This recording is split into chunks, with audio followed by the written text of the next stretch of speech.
सिर्फ इसलिए नहीं माना जाता कि वो एक पीर के बेटे, या इसलिए नहीं माना जाता सिर्फ कि वो पीर के बाप हैं, बल्कि इसलिए माना जाता है हमारे अकीदों की हिफाजत करने वाली जात को अहमद रजा कहा जाता है। सुभान अल्लाह, सुभान अल्लाह। हमारे अकीदे की हिफाजत करने वाली जात को इमाम अहमद रजा कहा जाता है।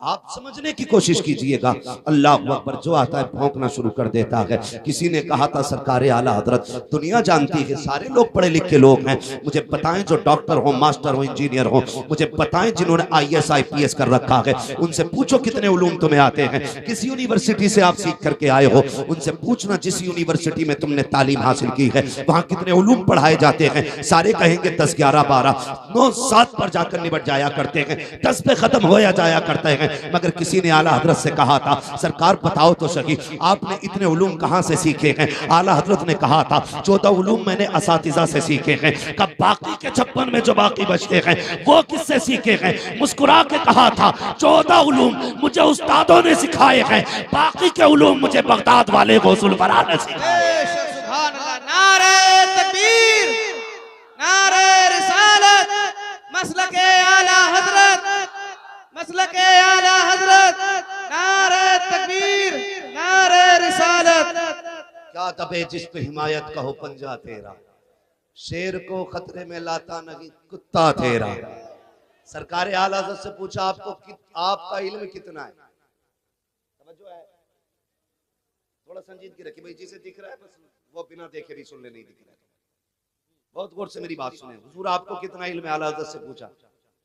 56 उलूम, उस दौर की तहकीक बता रहा हूं, उस दौर के हिसाब से 56 उलूम पे महारत ताम्मा रखने वाली जात, आज के हिसाब से 106 उलूम पे महारत रखने वाली जात क्या कहते हैं, कहते हैं बस इतना इल्म है कि अपनी नमाज दुरुस्त पढ़ लेता हूं।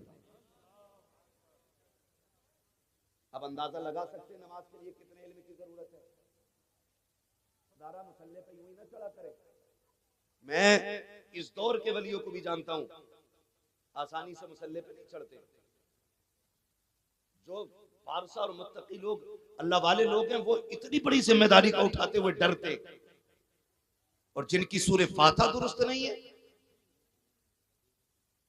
वो कहते हैं सुनो भाई इसके पीछे नमाज नहीं हो रही है। कहा क्यों, कि इसका पैर हिल गया।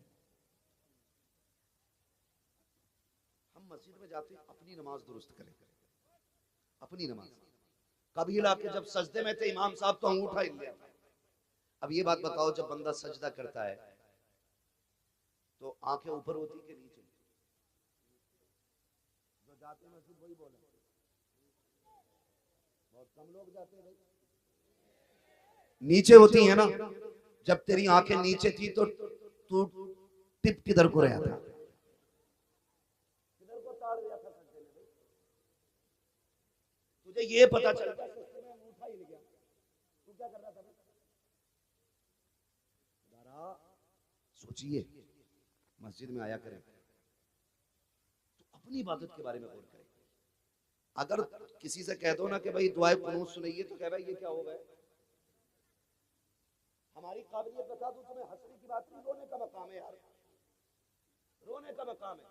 कुछ बातें ऐसी आज के दौर में माइक पे नहीं कही जा सकती, लेकिन दिल दुखता। लेकिन हमारी कौम को सही तरीके से नमाज याद नहीं। नमाज तो छोड़ो, जिंदगी में निकाह एक बार होता है, 4 दिन पहले प्रैक्टिस करने लगे क्या क्या होना है। एक बार निकाह होना, प्रैक्टिस कर रहा, और निकाह के टाइम पे गुलाम गौस भाई अल्लाह जल्दी करे आपका निकाह हो। मेरी बात गौर से सुने, मसला टक जाता जब इमाम युही पे पहुंचता है। जब इमाम युही पे पहुंचता है ना निकाह पढ़ाने वाला बंदा, तो अब दूल्हा भूल जाता मैं दूल्हा ही हूं या कुछ और। वो कहते दूल्हा से क्या युही, तो वो यार का मुंह देखता अपने, निकाह तेरा हो रहा भाई, उसका नहीं हो रहा।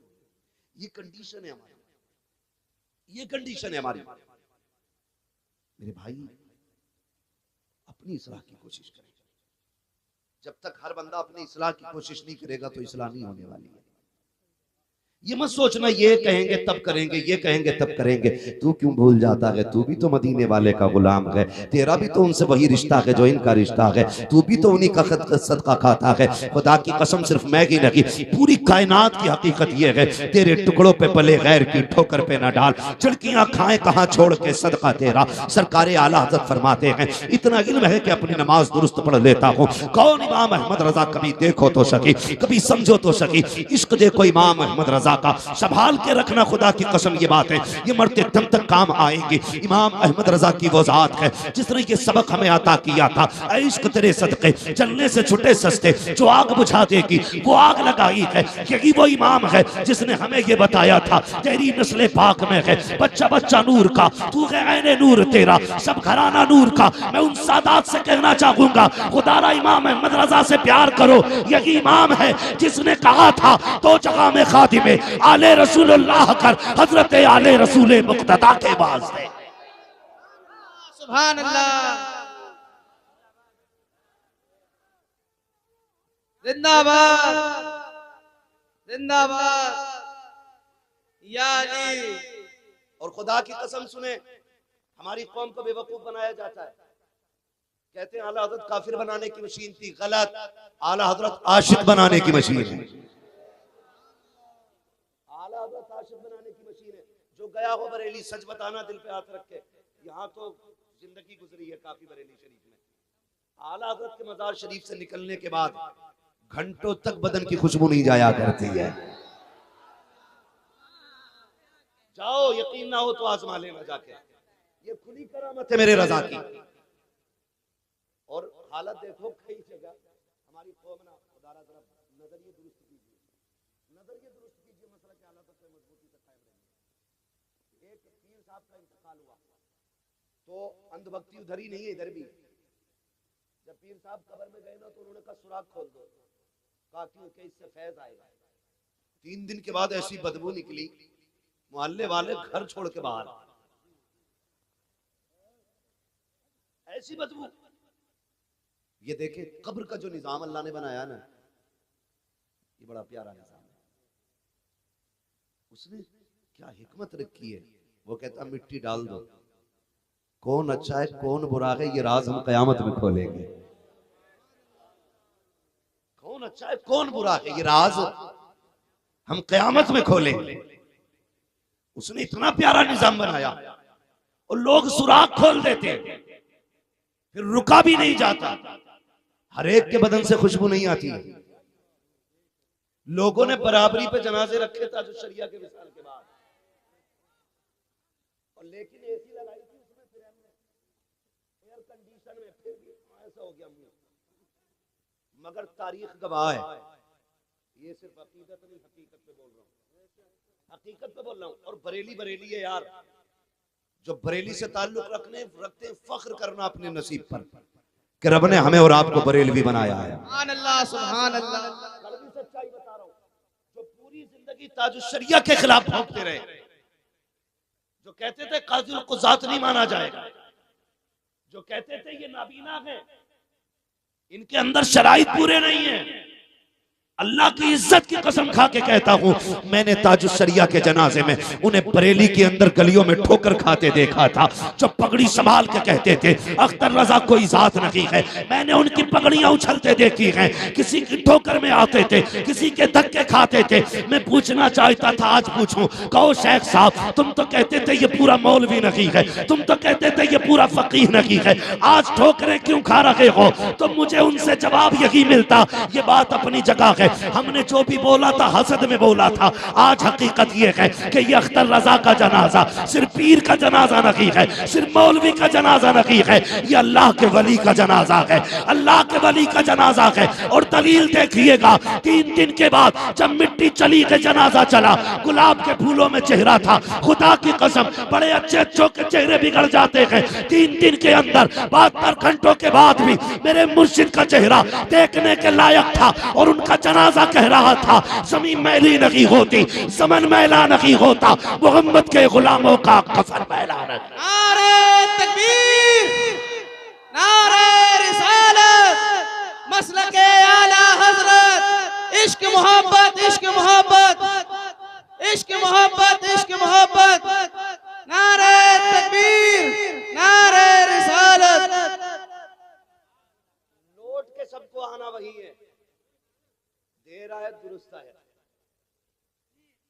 ये शाम तक भी लौट आए फिर भी खैर, लेकिन आना है, आना। हम तो एक बात कहते हैं, तवज्जो है सारे लोगों की, तवज्जो है नौजवानों, जब तक जिंदा रहना बरेली वाले रहना, बरेली वाले रहना। इसकी एक वजह सुने, बहुत गौर से मेरी बात सुनिए। अल्लाह सलामत रखे आप सारे लोगों को। फिरदान जी अल्लाह आपको जज़ाए खैर दे माशाल्लाह। फिरदान जी की बड़ी मेहनतों के बाद ये प्रोग्राम माशाल्लाह हुआ है। अल्लाह सलामत रखे हमारे भाई को, अल्लाह हुजूर का सदका अता करे, बिलखुसूस बगदाद वाले की खैरात अता करे। जिन जिन लोगों की कोशिश थी अल्लाह सबको जज़ाए खैर दे। बस तवज्जो है ना सारे लोगों की। अगली बात करूं, बुरी तो नहीं लग रही किसी को, और लगे भी तो क्या फर्क पड़ता है। पाए मोरा लंगनेस्त मुल्के खुदा तंगनेस्त। हाँ, फर्क कोई नहीं पड़ता है। जो बात सच्ची है कह के जाना है, आना पलट के सबको वहीं पे। याद रखिएगा, मैं तो चैलेंज करता हूँ, आला हजरत ने जो अपनी जिंदगी में तसनीफी कारनामा अंजाम दिया है, तो उसको अगर अलग हटा दिया जाए, फिर मैं चैलेंज करता हूँ फातहा साबित करें आज के दौर के सारे मौलवी बैठ के, खास करके वो लोग जो आला हजरत की मुखालफत करते हैं और जिंदगी में उन्होंने आला हजरत की तसनीफात को ना पढ़ा हो। जाओ तीजा साबित करके दिखाओ, 40वां साबित करके दिखाओ। मर जाओ कि मजार की चादर साबित नहीं कर सकते हो। आज जो तुम्हारे बाप दादा की चादर सलामत है, एहसान बरेली वाले का है। आज जो मजारों पे फूलों की चादरें हैं, यह एहसान बरेली वाले का है। आज जो ये लोगों का आशिकों का हुजूम है, यह एहसान बरेली वाले का है। मैं तो कहता हूं अगर कंजुल ईमान हटा दिया जाए तो कुरान नहीं समझ पाओगे, नहीं समझ पाओगे। हाँ, जिन्होंने कंजुल ईमान से दूरी इख्तियार की आज तक भटक रहे हैं, आज तक भटक रहे हैं। महबूब इसलिए आपको फतह दी, ना फतह ना लका फतह मुबीना, इसलिए फतह दी। क्यों कहते हैं? ताकि आपके अगले पिछले गुनाह बख्श दिए जाएं। और महबूब क्या कहते हैं? रब ने तो महबूब को बेगुनाह बनाया है। और सुन्नियों का अकीदा है अंबिया और फरिश्ते गुनाहों से मासूम होते, इनसे गुनाह हो ही नहीं सकता, हो ही नहीं सकता। समझ रहे मेरी बात? हो ही नहीं सकता गुनाह। और ये तर्जुमों में लिखा इन्होंने अपने, कहते हमने फतह इसलिए दी ताकि आपके अगले पिछले गुनाह बख्श दिए जाएं। अब हम पूछना चाहते हैं, बताओ वो कौन सा गुनाह था जो हुजूर ने किया? तुम्हारी नस्लें जमीन में घुस जाएंगी, पूरी जिंदगी में एक मक्खी बराबर भी दाग नहीं दिखा सकते महबूब की, नहीं दिखा सकते। तुमने कितना पढ़ा आला हज़रत को, कितना जानते हो आला हज़रत को? आला हज़रत ने कहा था सरवर कहूं के मालिको मौला कहूं तुझे, बागे खलील का गुले ज़ेबा कहूं तुझे, तेरे तो वस्फ ऐब तनाही से है बरी, हैरान हूं मेरे शाह में क्या क्या कहूं तुझे। मगर अल्लाह सलामत रखे बरेली वालों को। फिर रब ने सुन्नियों के अकीदे की हिफाजत के लिए बरेली में अहमद रजा को पैदा किया। आपने कंजुल ईमान के अंदर तर्जुमा तहरीर फरमाया, इन्ना फतहना लका फतह मुबीना की जब बात आई, फिर आला हज़रत ने लिखा, महबूब ये फतह हमने आपको इसलिए दी है ताकि आपके सदक़े में आपके अगलों के गुनाह भी बख्श दिए जाएं, आपके पिछलों के भी गुनाह बख्श दिए। मैंने एक झलक आपके सामने रखी है, ऐसी बहुत सारी आयतें हैं। इसलिए ईमान बचाना है तो आला हज़रत का कंजुल ईमान ला के रखिए, और पाक और नापाकी को समझना तो फतावे रज़विया ला के रखिए। वरना लोगों ने पाकी और नापाकी के बड़े गंदे मसले लिखे, उनसे भी बचिएगा। मैं तो मिंबर की तौहीन समझता हूँ उस तरह बात करने में जैसे उन्होंने किताबों में लिखा है। खुदा की कसम हमारा इमाम है इमाम अहमद रजा, जिसने पानी पे कलम चलाया तो पानी को पानी पानी कर दिया है, वो मिट्टी पे कलम चलाया तो रेजा रेजा कर डाला है। ये हमारे इमाम की शान है। ऐसा इमाम खुदा की कसम अब्र रहमत तेरी मरकत पर गुहरबानी करे, हश्र तक शान करीबी नाज बरदारी करे। बात सिर्फ यहाँ तक नहीं, अकीदे तो बचाए बचाए, पूरी जिंदगी हुजूर की मोहब्बत में कैसे काट दी। सोचे और आप भी सबक हासिल करें। गालियां वही बकती जिन्होंने आला हज़रत को पढ़ा नहीं है। आज मेरा जी चाहता ये बात भी रख जाऊं, ये बात भी रख जाऊं। लोग कहते हैं कि जी मैं उस नस्ल से हूँ इसलिए कादरी हूँ, मैं उस सिलसिले से हूँ इसलिए कादरी हूँ। लेकिन जानते हो बरेली वाले वो लोग हैं जिनका मामला बगदाद शरीफ से बड़ा करीबी है, बड़ा करीबी है, बहुत करीबी मामला है, बहुत करीबी मामला। पढ़े सरकार आला हज़रत को, आपने ना सिर्फ आपने दुरूद सलाम नहीं लिखा है, फिक़ही तफसीरी तहकीकी बड़े बड़े कारनामे अंजाम दिए। और उसके बाद आला हज़रत को आप समझे, गौर करें। लोग कई लोग ना, एक मौलवी साहब बहुत बड़े मौलाना, बस ये यहीं आके मजबूर हो जाता हूँ, नाम नहीं ले सकता, वरना डर नहीं है, सिर्फ लोगों की इंतशार की वजह से नाम लेना। वो बंदा कह रहा था एक दिन कि ये नात पढ़ने वाले मेरे पैर की जूती के बराबर है। खुदा रहम कर अपने ऊपर यार। जानते सरकार आला हज़रत ने 1000 से ज्यादा किताबें लिखी, सुबह से लेकर दोपहर तक मदरसा पढ़ाते थे, फिर दोपहर से लेकर के दारुल इफ्ता में बैठते थे, उसके अलावा असर बाद लोगों से मुलाकात करते थे, फिर तसनीफी काम भी था, मुताला भी था, और उसके बाद जो वक्त मिलता था तो फरमाते थे कोई आके मुझे हुजूर की नात सुना जाए। फिर खाली वक्त में आला हज़रत नात सुनते थे यार, आला हज़रत नात सुनते। तो इतना बड़ा मौलवी हो गया, तू कहता ये नात का मेरे पैर की जूती है। चल कयामत में पता चलेगा, कुर्बत तुझे मिलेगी मुस्तफा की या नात पढ़ने वालों को मिले। लिमिट में रहे, जरा भाई यज़रिबु तो शैतान को भी आता था, इश्क मगर आदम के दिल में। मैं बहुत बड़े लोग हैं इसलिए नाम नहीं लेता हूं, उम्र के होते तो थप्पड़ मार के सुधारता। हद हो गई यार, ये मिंबर अपने जाती झगड़ों के लिए नहीं है, ये जो लोग आके बैठे हैं ये इसलिए आके बैठे इन्हें कुछ दिया जाए। खुदारा आला हजरत से प्यार कीजिएगा। इमाम अहमद रजा की जिंदगी को देखिए और हुजूर के तरीकों पे कितनी मेहनत करते थे, अमल करने की पूरी जिंदगी ये कोशिश करते रहे, वो काम हो जिससे अल्लाह भी राजी हो, रसूलुल्लाह भी राजी हो। आज मैं यार देखिए पीर साहब आया करते हैं, गरीबों का तो नंबर ही नहीं लगा करता है, अमीर हाईचेक कर लेते हैं पीर साहब को, नहीं नहीं हजूर से कोई नहीं मिलेगा, हजूर सिर्फ मेरे हैं, और हजूर भी कहते हैं जैसा आप कहोगे वैसा होगा। ये पीरी मुरीदी नहीं, ये गुलामी हुआ करती है। आधे पीर मुरीदी किसे कहते हैं? सरकार आला हजरत हैं। खुदा की कसम 56 उलूम पे उस दौर की तहकीक के मुताबिक महारत तामा रखने वाली जात, फतावे रज़विया जैसी किताबों का शाहकार देने वाली जात, और अपनी कौम को कंजुल ईमान जैसी दौलत देने वाली जात बैठे हुए हैं सरकार आला हजरत। अल्लामा ज़फ़रुद्दीन बिहारी भी बैठे हुए हैं। अचानक एक बच्चे की हाजिरी हुई, बच्चा आके कहता है जनाब मैं हाजिर हुआ हूँ, थोड़ा सा मेरा काम है। सरकार आला हजरत ने फरमाया बेटे बताओ कैसे आना हुआ है? कहता मेरी माँ ने भेजा है, मेरे घर दावत कबूल फरमा लेंगे? जैसे इतना सुना आला हज़रत फरमाते हैं बेटे घर में कोई बड़ा नहीं था? जैसे इतनी बात कही उसकी आंख में आंसू आ गए, कहने लगा जनाब मैं यतीम हूँ, बाप का इंतकाल हो चुका है। सरकार आला हज़रत फरमाते हैं बेटे जा हमें तेरी दावत कबूल है। जैसे लफ्ज़ यतीम सुना है कहते तेरी दावत कबूल है, बताओ तो खिलाया कब जाएगा? कहा कल दोपहर इसी वक्त आ जाना। क्या खिलाओगे? मुस्कुरा के आला हज़रत ने कहा, तो उसने कहा यही देखो मेरी गोद में चने का साग है, मेरी माँ ये साग बनाएगी, बेसन की रोटी होंगी। खुदा की कसम कुर्बान जाओ इस इमाम पर, जो कोई अगर बत्तियों से अमीर नहीं हुआ था, गुलाब भेज करके अमीर नहीं हुआ था, वो इमाम अहमद रजा चादरों का खरीदार और बेचने वाला नहीं था। खुदा की कसम वो इतने बड़े जमींदार बाप का बेटा था जिसकी जमीन बदायूं से लेकर के शाहजहांपुर रामपुर तक आया करती थी। इतने बड़े जमींदार बाप का बेटा, और मिजाज देखिएगा का मेरी माँ तुम्हें ये बेसन का साग और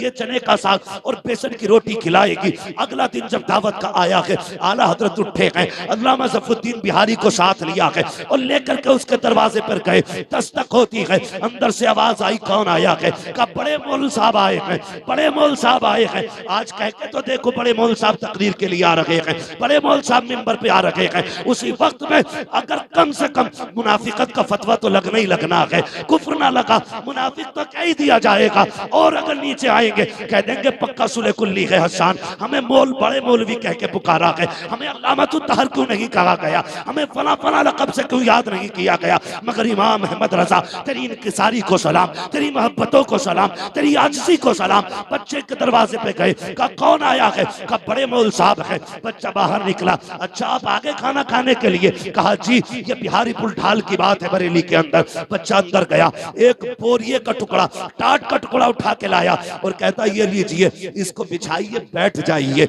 अल्लाह अकबर, इतना बड़ा आलिम, इतना बड़ा आलिम जो अपने दौर के सारे वलियों का वली है, उसकी जात की बात कर रहा हूँ। बैठे हुए हैं सरकारी आला हजरत। जो लोग निकल के जाते ताज्जुब करते हजरत आप और यहाँ फरमाया करते थे हमारी दावत है तुम्हारी नहीं है, जाइए आप आगे काम कीजिए, हम दावत खाने के लिए आए हैं, ये कह के आगे बढ़ा दिया करते थे। आखिरकार बच्चा लेकर के आया बेसन की रोटी और चने का साग। जब आया अल्लामा ज़फरुद्दीन बिहारी कहते हैं कान में हुजूर डॉक्टर ने सख्त मना किया है, आप बेसन की रोटी नहीं खा सकते हैं, बड़ा सख्त परहेज है। आपने मुस्कुरा के अल्लामा ज़फरुद्दीन का चेहरा देखा, उसके बाद खाना शुरू किया।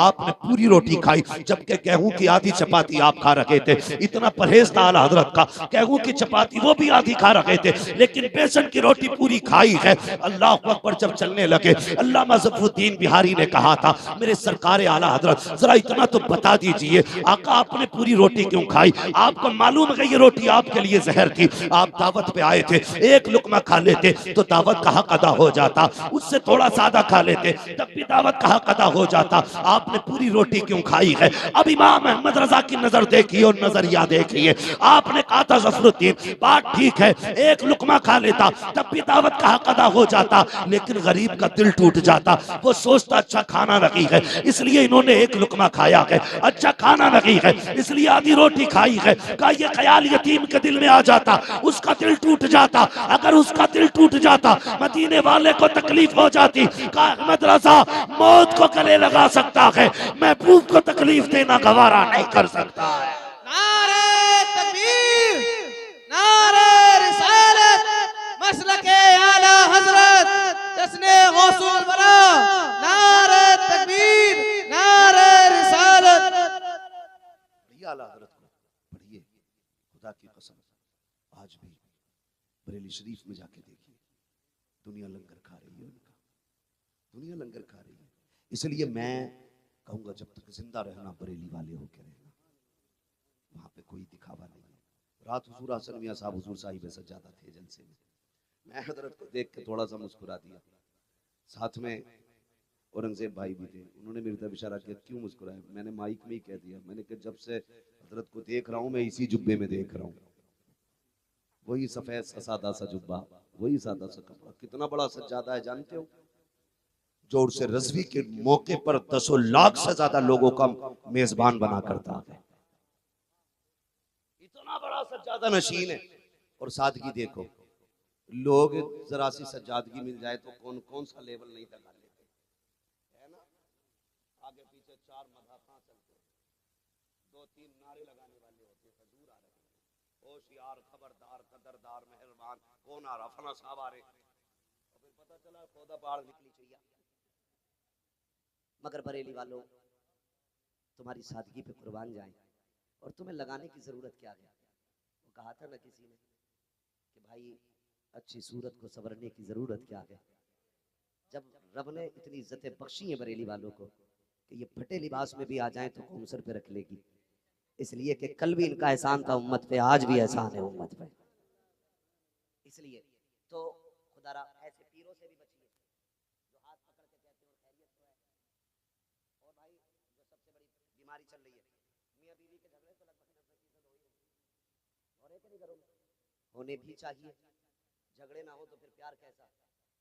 प्यार है और झगड़े ना हो ये तो हो ही नहीं सकता, झगड़े मोहब्बत में ही होते। जिसे किसी से मतलब ही नहीं है फिर उससे झगड़ा ही किस बात का भाई?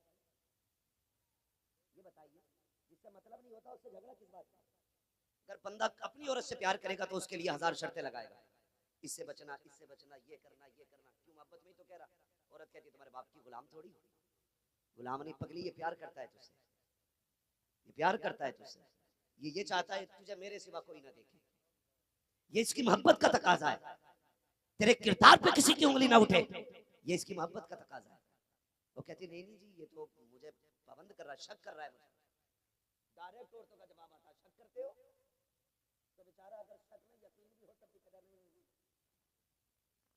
3 बच्चे घर में होकर झूठ बोलेगा नहीं तो फिर बेचारा क्या करेगा? तो आंखें बंद करनी पड़ती है उसे जानबूझकर। मगर याद रखिएगा, याद रखिएगा, ये जब तक हम तावीज लेने नहीं जाते ना तब तक तो गाली गलौज पे ही बीतती है, जब तावीज लेने चले जाते हैं तो फिर लठियों पे बीता करती है। अच्छा खुद बताओ, हम गए बाबा के पास, बाबा खुद 40 दिन से नहीं नहाया, इतना मैला कि दूर से मछांद बता देती है। बुरा ना मानिएगा भाई अगर किसी का पीर शनीचर हो तो, इस्लाम के ज़ाब्ते देखिए। इस्लाम दाढ़ी हुजूर की सुन्नत है ना, बोलो सुन्नत है नहीं दाढ़ी? ये सुन्नत है। फरमाया एक मुश्त रखना, कहा क्यों? ताकि इसकी हिफाजत कर सको। और ये वाहिद सुन्नत है जो वाजिब का मकाम रखती है। मगर फिर भी मसला क्या है? एक मुश्त से ज्यादा न रखना ताकि इसकी हिफाजत आप दुरुस्त कर सकें, सही तरीके से इसकी हिफाजत कर सकें। तो इस्लाम तो बालों को भी उस हद तक बढ़ाने की इजाजत देता जहां तक आप सामने। मैंने एक को देखा जो लपेटा मारा उसने बालों में, कसम से ऐसा लग रहा था जब से पैदा हुआ धुले ही नहीं है बाल। तो लोग वही मस्ते, क्या हो गया इसको, हमको भाई क्या हो गया?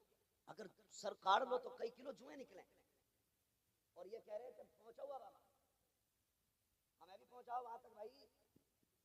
उसके पास गए कि मियां कल से बीवी की आंखों की सुर्खी नहीं गई। बैठ, 1151 का ये है, 999 का ये है, 1303 रुपए का ये है। ऐसे अदद लाते हैं निकाल करके, बोले ये 313 का ये ज्यादा काम करेगा। क्या क्यों? क्या तुझे नहीं पता बदर में 313 ही थे? वो सोचता पीर बड़ा पहुंचा हुआ। उसने एक ताबीज बाजू में बांधना, एक गले में लटकाना, एक पेड़ में लगाना, एक पत्थर में रखना, एक तकिए में रख लेना जहां औरत सोती है। अब सुनना इसके सत्यानाश कैसा होता है। ये लेके आया, पहले दिन पूरा हार देगा। बीवी कहती कल तक तो नहीं थे, कल नहीं, ये तबीयत ठीक नहीं है। ये काय का के नजर लग जाती है। उनने सोची अच्छा हैंडसम है मेरा शोहर, लग गई होगी। गरीब सुने, बहुत दिमाग से मेरी बात सुनिएगा, संभालना है अपने आप को, संभालना है अपने आप को। तो इतने तावीज एक पेड़ में एक पत्थर के नीचे, वो तो नहीं दिखे इसे। जब सुबह उठी इसने बिस्तर झाड़ा और तकिया इसने गिलास से निकाल के झटका मारा, तावीज गिरा। अब जो तावीज निकला कि किसके तकिए में था, किसके तकिए में? कहती है मेरे ही तकिए में निकला, लाया था इसलिए कि प्यार करे। देख के कहती है अच्छा जादू करा के लाए हो? तो कल तक गालियों पे बीत रही थी, आज सूरज निकला। कहती है अल्लाह करे तू लौट के ना आए, तेरा एक्सीडेंट हो जाए, तू गिर के मर जाए, ट्रक के नीचे आ जाए। अल्लाह अकबर, ये तावीज लेके आया। फिर भाग के जाता, पीर साहब कल तक तो गालियों पे थी, आज डंडा चला है, ये देखो नीली हो गई, ये देखो पीली हो गई। अब पीर जिसने तावीज दिया था अब वो बाम बता रहा है, हल्दी बता रहा है। मत जाओ इनके पास, और घरों के निजाम बिगड़े हुए हों, तुम्हें कोई रास्ता नहीं मिलता है। रात को 3 बजे उठ जाओ, तहज्जुद का मुसल्ला बिछा दो, रो के हाथ उठा के कह दो या अल्लाह ये जो घरवाली दी है इसे मुस्तफा की शरीयत वाली बना दे, इसे दीन वाली बना दे, कनीज़े फातिमा बना दे। 36 चक्कर तेरे पीर की चौखट के वो नहीं बदल सकते जो 4 सजदे तेरी किस्मत को बदल के रखने का दम रखते हैं। नारे तकबीर, नारे रिसालत, मसलके आला हजरत, नारे तकबीर। भैया किसी का पेशा हो तावीज का तो बुरा ना मानिए, ठीक है? मैं तावीज का इनकार नहीं कर रहा, बरकत होती है उसमें, लेकिन तावीज देने वाला भी तो मुफ्ती आजम होना चाहिए। मुत्तकी बनकर दिखाए इस जमाने में कोई एक, मेरे मुफ्ती आजम का तकवा छोड़कर। ऐसा लगता था कि शिफा उनके तावीज को ढूंढती थी। हाँ, तो ऐसा हो तावीज देने वाला तो फिर मजा आता है, फिर मजा आता है फिर तावीज का। तो खुदारा इससे थोड़ा सा निकलिए और एतकाद मजबूत कीजिए। एतकाद, एतकाद फरमाया गया आप मेहनत करो, सिला देना रब का काम है। आज सबसे ज्यादा जो केसेस बढ़ रहे हैं सोसाइटी के, आत्महत्या के, उसकी वजह यह है कि हमारे दरमियान एतकाद की कमजोरी पैदा हो गई। एतकाद की कमजोरी, बड़े बड़े अच्छे नौजवान हट्टे कट्टे खूबसूरत लहीम शहीम, अखबार में आता ये फला पेड़ पे लटक गया, ये फला जगह मर गया, ये कूद गया, इसने ट्रेन के आगे खड़े होकर के जान दी है। क्यों? कहा कि इसका बिजनेस में लॉस हो गया था, इसका पार्टनर ने धोखा दे दिया था, इसके बैंक पैसा लेके भाग गई, इसका ऐसे नुकसान हो गया, इसका वैसे नुकसान हो गया। किसी चीज पे भरोसा न करना, अपने रब की जात पे भरोसा रखा करो। अगर वो लेना जानता है तो देना भी जानता है। अगर आपको नुकसान हुआ है अल्लाह पे भरोसा रखा करो। खुदा की कसम ये भरोसा नहीं तो और क्या था। 71 लाशें करबला में हुसैन ने उठाई लेकिन हौसला नहीं टूटा था। आज एक बंदा मर जाए पूरा लश्कर पीछे हट जाता है, नहीं नुकसान हो रहा है, कल नामा निशान मिट जाएगा। करबला में 71 लाशें हुसैन ने उठाई, भगाई और 72वां अपना सर दिया। मगर खुदा की कसम एतकाद उनका था, बेनिशानों के निशान मिटते नहीं, मिटते मिटते नाम होगी जाएगा। ऐ रज़ा हर काम का एक वक्त है, दिल को भी आराम होगी जाएगा। एतकाद था उनका, रब के नाम पे कुर्बान हो जाओ, अल्लाह तुम्हारी फिक्र को बाकी रखेगा। खुदा की कसम सदियां बीत गई हैं बरेली, सदियां बीत गई है करबला को माल से वजूद में आए हुए, लेकिन आज भी जाकर के देखो हर घर में हुसैन नजर आएगा, हर कबीले में हुसैन नजर आएगा, हर शख्स में हुसैन नजर आएगा, तो वजह यह है वो खुद जिंदा नहीं, उन्हें रब ने कयामत तक के लिए जिंदा कर रखा है।